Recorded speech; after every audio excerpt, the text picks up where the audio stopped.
आता हा भाऊ आहे ना, रक्षाबंधनच्या दिवशी न येता दुसऱ्या दिवशी आला होता, कारण त्याला रक्षाबंधनच्या दिवशी टाईमच भेटला नव्हता. आता आम्ही पुण्यामध्ये 3 बहिणी असल्यामुळं त्याला कोणाकडे जायचं हेच काही कळत नाही. पण चला असो, कधी का होईना आला. त्यानंतर मग मी आहे ना लगेच लागले भांडे घासायला, कारण किचन एवढं खराब झालं होतं ना. म्हणजे आता चला एकदा साफच करून घ्या. सगळी साफसफाई करून मग मला ना काहीतरी बनवायचं पण होतं स्वीटमध्ये. त्यासाठी मी तर सगळे साफसफाई करायला लागले आणि किचन मी धुवून घेतलं. तर अशा प्रकारे मी सगळं किचन साफ करून घेतलं.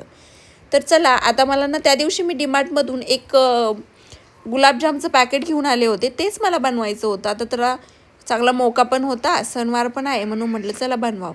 मग इथं मी शूट करायला घेतलं होतं आणि तिकडून माझी बहीण मला हसत होती, कारण हे गुलाबजामच्या ना आमच्या लहानपणीच्या जरा मेमरीज आहेत. त्याला गुलाबजाम म्हणायचं की गुलाबजामू म्हणायचं, आम्ही लहानपणी तर गुलाबजामूच म्हणायचो. म्हणून मग ती मला हसत होती. आणि मग मी तर मस्तपैकी त्याचं पीठ मळून घेतलं आणि पीठ एवढं छान मळलं गेलं पाहिजे ना की ते गुलाबजाम मग फुटत नाहीत. मग आम्ही दोघींनी मिळून त्याच्या छान छान लाट्या बनवल्या, घोट्या बनवल्या, काय म्हणायचे ते म्हणा.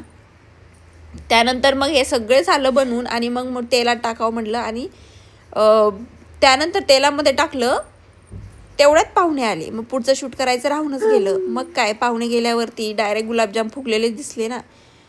आणि भाऊ ना हे पाणीपुरी घेऊन आला होता. पाणीपुरीची टेस्ट एवढी बेकार होती ना, पण आता आणली तर खावाच लागली. त्याच्यामुळे मी सगळ्यांच्या रिॲक्शन घेत होते. पण बहिणीची रिॲक्शन एवढी खतरनाक होती ना, आता काय बोलावं तिला काही कळतच नव्हतं.